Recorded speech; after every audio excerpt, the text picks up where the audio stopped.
नमस्कार मित्रांनो, आज आपण पाहणार आहोत मराठी वर्णमाला जी TET पेपर 1 व पेपर 2साठी अत्यंत महत्त्वाची आहे। या व्हिडिओमध्ये आपण स्वर, व्यंजने आणि त्यांचे प्रकार अगदी सोप्या पद्धतीने समजून घेणार आहोत, जे तुमचे 5 ते 6 मार्क पक्के करू शकते। तर अशा नवनवीन व्हिडिओसाठी तुम्ही चॅनलला सबस्क्राईब करा, व्हिडिओ शेअर करा आणि आवडल्यास नक्की लाईक करा। चला तर मग आपल्या व्हिडिओला स्टार्ट करूया।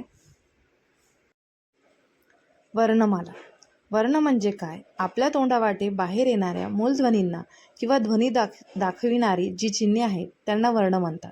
मू हे अक्षर म व उ या दोन मूलध्वनीपासून तयार झाले आहे। पारंपरिक एकूण वर्ण हे 48 आहेत, परंतु इंग्रजीतून आलेला ॲ व ऑ पकडून एकूण 50 वर्ण आहेत।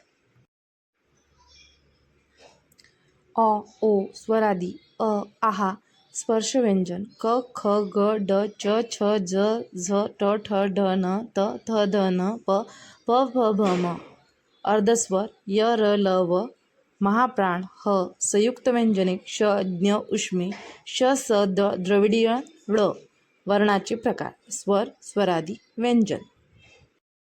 स्वर विवृत्त: ज्या वर्णांचा उच्चार स्वतंत्रपणे होतो, म्हणजेच ज्याच्या उच्चाराला दुसऱ्या वर्णाच्या उच्चाराची आवश्यकता लागत नाही किंवा मुखातील कोणत्याही अवयवाशी स्पर्श न होता उच्चार येतो, त्या स्वर असे म्हणतात। संस्कृतमध्ये स्वरांना अच असे म्हणतात।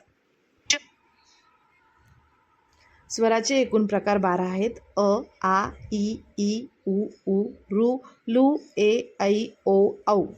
ऱ्हस्वस्वर: ज्या स्वरांचा उच्चार करण्यास कमी वेळ लागतो त्यास ऱ्हस्वस्वर म्हणतात।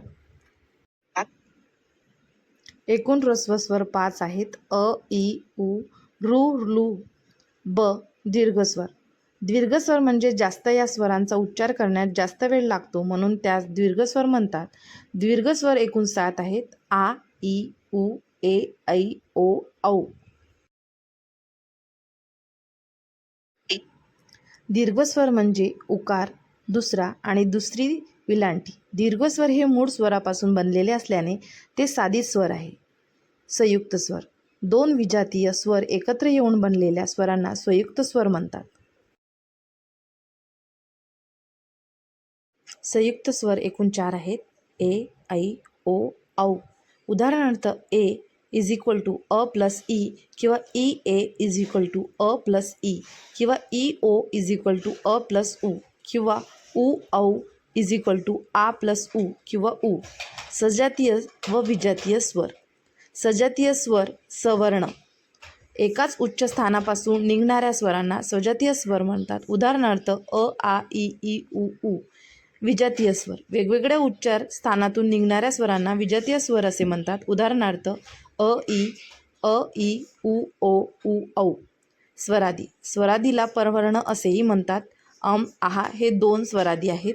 अक्षरांवर येणाऱ्या टिंबाला अनुस्वार व 2 चिन्हांना विसर्ग म्हणतात। अनुस्वार व विसर्ग यांचा उच्चार करताना यांच्या आधी स्वरांचा उच्चार होतो, म्हणून त्या स्वरादी म्हणतात।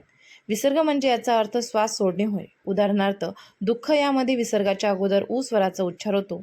निरंजन यामध्ये अनुस्वाराच्या अगोदर र प्लस अ म्हणजेच अ स्वराचा उच्चार होतो।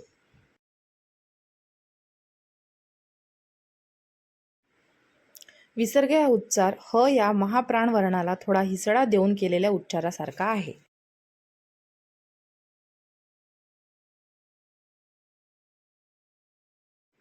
अनुस्वार व विसर्ग यांचा उच्चार करण्यासाठी दुसऱ्या वर्णाची मदत घ्यावी लागते, म्हणून त्यांना परवर्ण म्हणतात। व्यंजन, परवर्ण, स्वरात, हलंत: ज्या वर्णाचा पूर्ण उच्चार करण्यास दुसऱ्या वर्णाची मदत घ्यावी लागते किंवा ज्यांचा उच्चार करताना मुखातील अवयवांशी जीभ, कंठ, दात, ओठ इत्यादी स्पर्श होऊन उच्चार होतो, त्यांना व्यंजन असे म्हणतात। व्यंजन हे अपूर्ण उच्चारात आहेत, म्हणून त्यांना पाया मोडून लिहितात। उदाहरणार्थ, क, ख, ग, घ, ड।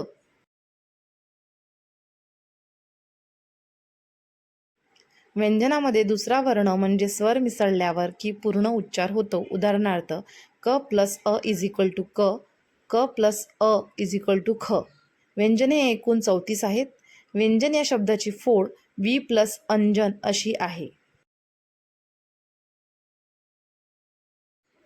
व्यंजनांचा उच्चार पूर्ण करण्यासाठी शेवटी स्वरांचे साह्य घ्यावे लागते, म्हणून त्यांना स्वरात म्हणतात. उच्चार पूर्ण होण्यासाठी व्यंजने स्वरांवर अवलंबून असतात, म्हणून त्यांना परवर्ण असे म्हणतात. व्यंजनांचे जे पाय मोडलेले असतात त्यांस हलंत चिन्ह म्हणतात व व्यंजनांना संस्कृतमध्ये हलंत असे म्हणतात. व्यंजनांचे प्रकार.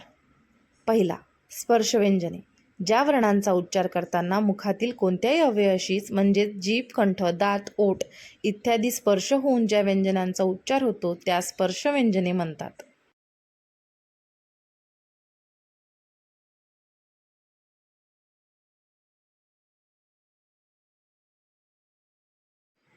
स्पर्शव्यंजनांना वर्गीय व्यंजने म्हणतात, कारण ही क, च, ट, त, प या वर्गातील आहेत.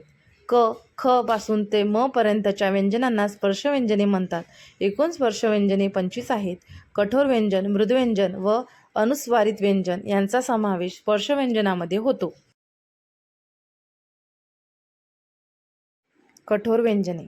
ज्या व्यंजनांचा उच्चार करताना त्यात तीव्रता, कर्कशपणा दिसून येतो त्यास कठोर व्यंजने म्हणतात. कठोर व्यंजन 13 आहेत. मृद, घोष, नाद व्यंजने.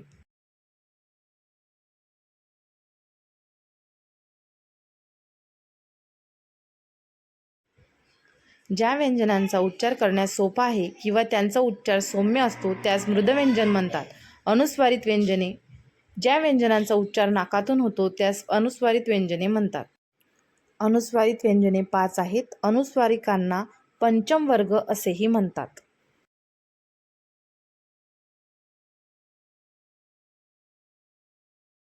अनुस्वारित व्यंजनाचा समावेश अल्पप्राण व मृदव्यंजनात होतो. अनुस्वारित हे अनुस्वाराच्या ऐवजी वापरतात, म्हणून त्यास परसवर्ण म्हणतात. अनुस्वार असलेला वर्ण म्हणजे स्पर्शव्यंजनातील असायला हवा. गंगा, घंटा.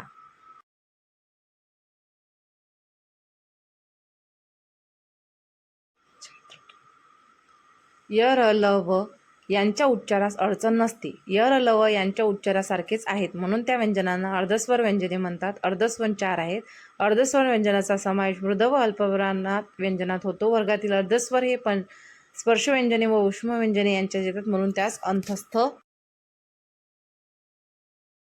उष्मव्यंजने. या व्यंजनाच्या उच्चाराच्या वेळी हवा मुखातून जोरात बाहेर फेकली जाते, तेव्हा काहीसे घर्षण जाणवते किंवा उष्णता निर्माण होते, म्हणून त्यांना उष्मव्यंजने म्हणतात. श, स हे 3 उष्मव्यंजने आहेत. संयुक्त व्यंजने. 2 किंवा अधिक व्यंजने मिसळून तयार झालेला वर्ण म्हणजे संयुक्त व्यंजने होय. उदाहरणार्थ क्ष, ज्ञ ही 2 संयुक्त व्यंजने आहेत. श, ज्ञ. श, ज्ञ ही तत्समशी शब्दी व्यंजने असून ती जोडाक्षरे सुद्धा आहेत. महाप्राण. ज्या व्यंजनात ह मिसळून तयार झालेल्या व्यंजनांना महाप्राण म्हणतात. एकूण 14 महाप्राण आहेत. उदाहरणार्थ क प्लस ह इज इक्वल टू ख, क, ग प्लस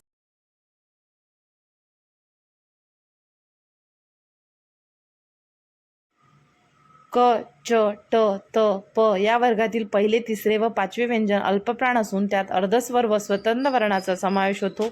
क, ख, ज, द, ब, न, ल, र, स, ह, क्ष, ज्ञ हे एकूण 20 अल्पप्राण आहेत. स्वतंत्र वर्ण.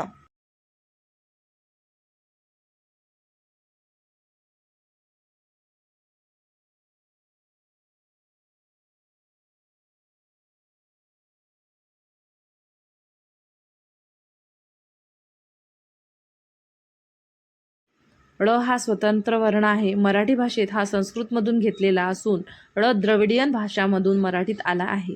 वर्णाची उच्चारस्थाने. कंठवर्ण. कंठातून किंवा गळ्यातून ज्या व्यंजनाचा उच्चार होतो त्यांना कंठवर्ण म्हणतात. उदाहरणार्थ अ आहे स्वर. क, ख, ग, घ, ड या व्यंजनाचा उच्चार कंठातून होतो. तालव्य. जिभेचे टोक वरच्या टाळूला लागून जो उच्चार होतो त्याला तालव्य असे म्हणतात. तालव्य वर्णात च, छ, ज, झ, त्र, य, श यांना य लावून उच्चार होतो. उदाहरणार्थ च, छ, ज, श इत्यादी.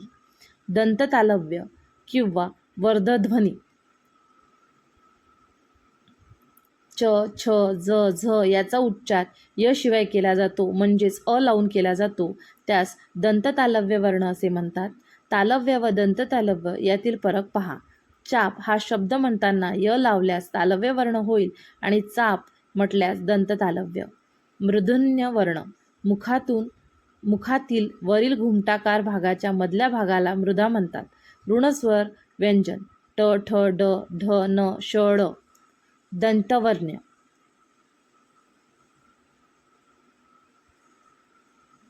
जो वर्ण उच्चारताना जिभेचे टोक वरच्या दाताच्या मागच्या बाजूस टेकते त्यास दंतवर्ण म्हणतात.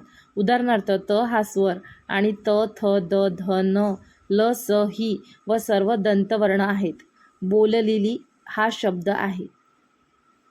ओष्ठवर्ण जे वर्ण उच्चारताना आपले दोन्ही ओठ एकमेकांना भिडतात त्यांना ओष्ठवर्ण म्हणतात.